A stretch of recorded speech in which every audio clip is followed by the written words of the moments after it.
Olá, pessoal! A gente deu um intervalinho, fizemos um intervalo para não ficar muito extenso, né, o vídeo. E agora, Mari, a gente tem que continuar aí naquela explicação da TRI, como é que acontece, como é que eles são avaliados, né, nesse Enem.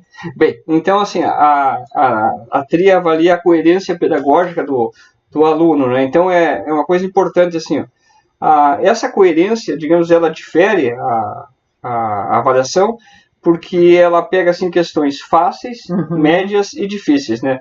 Então, se o aluno estiver atento, ele vai observar assim, da mesma questão assim, do mesmo assunto, do mesmo tema, ali vai ter uma questão fácil, uma média e uma difícil, né?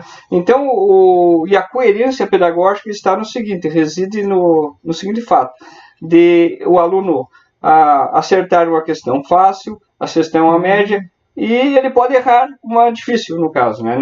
A coerência é difícil, é como se ele fosse saltar em altura, né? Então ele saltou lá 1 metro de altura, é a altura que ele consegue saltar. E a teoria de resposta ao item analisa, bom, seria o máximo que ele é 1 metro, 70 centímetros, 80, 90, ele é capaz. Então ele tem condição até 1 metro, né? 1,20 m se ele saltar, opa, beleza, né? Mas as outras anteriores ele saltou, né?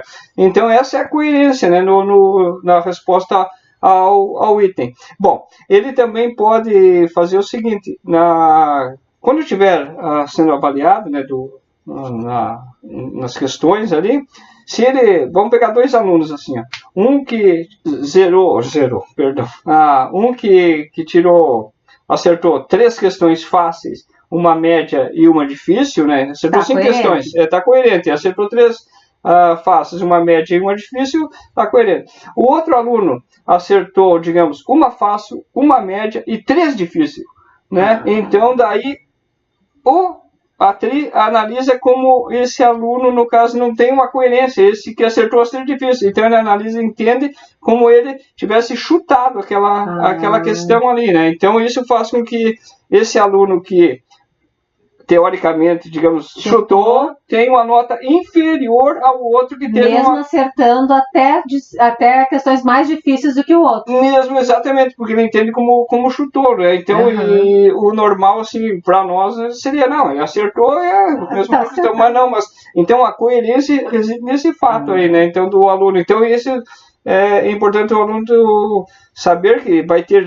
2, 3 questões do mesmo tema. Outra, assim, ó, se o aluno na matemática, ele pegou uma questão lá de cálculos de multiplicação lá, tal. Era fácil. E ali um pouquinho vem uma exponenciação lá, que é já um pouquinho mais difícil. E ele acerta só a exponenciação, que é mais difícil, errou o cálculo, ele acha que não é coerente, né? Então, agora o outro não acertou a fácil, errou a outra, ele, opa, é coerente, né? Então é por esse sistema aí que a avaliação se dá, digamos, da TRI, né? E que é às vezes difícil do pessoal entender. Porque a gente até faz provas com graus de dificuldades diferentes, mas não dessa forma. Não dessa forma, exatamente, né? Então isso acontece. Bem, outra questão importante também é a redação, né? Sim. Falar.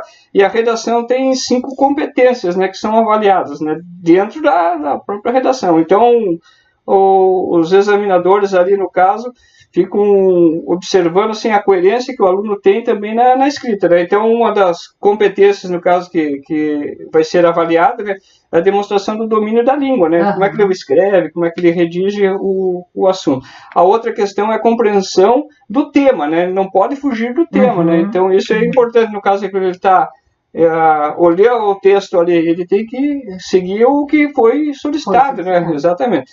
A terceira competência, no caso, é de selecionar e entender e organizar o raciocínio dele para discorrer sobre o tema que foi sugerido, no caso, pelos examinadores, né? Outra questão é a quarta competência, no caso, né, de fazer o construto linguístico, no caso, os mecanismos a forma como vem encadeando o pensamento, né? Então, em relação ao tema. E a quinta competência, ele tem que fazer uma intervenção, né? Então, vai ter um problema e ele vai ter que, através do raciocínio, da lógica ali, de solucionar esse problema. Mesmo buscando coisas assim, do pensamento lá, de citações de autores e tal, buscando, trazendo para à luz daquela teoria ali que está sendo discorrida, né? Então a importância da redação é isso aí. E também vale 1000 pontos, né? Sim. Assim, umas outras 4 também vale 1000 cada uma, né? A somatória de todas, e aí a média se faz pela média aritmética do somatório dos pontos. Exatamente. O que difere assim, a redação de outras questões é que a redação, como vale 1000 pontos, é ele sozinho, com ele ali, ele pode, não tem interferência como a TRI nos outros 4 competências, onde um pode interferir nos resultados dos outros, né? Então a média para mais, para menos, ou mais pontos, né? Então assim, a redação é importante que ele faça uma boa pontuação, né, na redação. E também, assim, a outra sugestão é que ele vá bem na matemática, que difere daí dos outros, porque a nota da matemática é sempre baixa, né? Então a média aí é 15, 17 acertos aí normalmente, né? Das 45, então é baixa. Então se o aluno consegue acertar, então se os pais conseguirem fazer com que os seus filhos se dediquem um pouquinho mais na matemática e na redação, já dá um avanço, uma motivação e tal, para ele ter uma nota superior, no caso.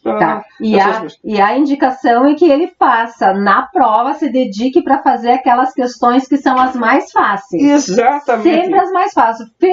Faz todas as mais fáceis, depois teve um pouquinho de dificuldade, já deixa, vai para outra, até depois retorna. É claro, não é que vai tentar fazer, mas não vai ficar perdendo muito tempo durante a prova nas difíceis, sendo que tem as mais fáceis que pode garantir uma pontuação acerto e uma pontuação melhor do que ficar se dedicando para fazer aquela difícil, porque se ele conseguir a difícil e não conseguir as fáceis, igual a pontuação vai ser diferente. Exatamente. Então essa dica é importantíssima, né? Se tiver que acertar, acerta as fáceis. Exatamente, deixa difícil. E agora, o que não pode é deixar também em branco, né?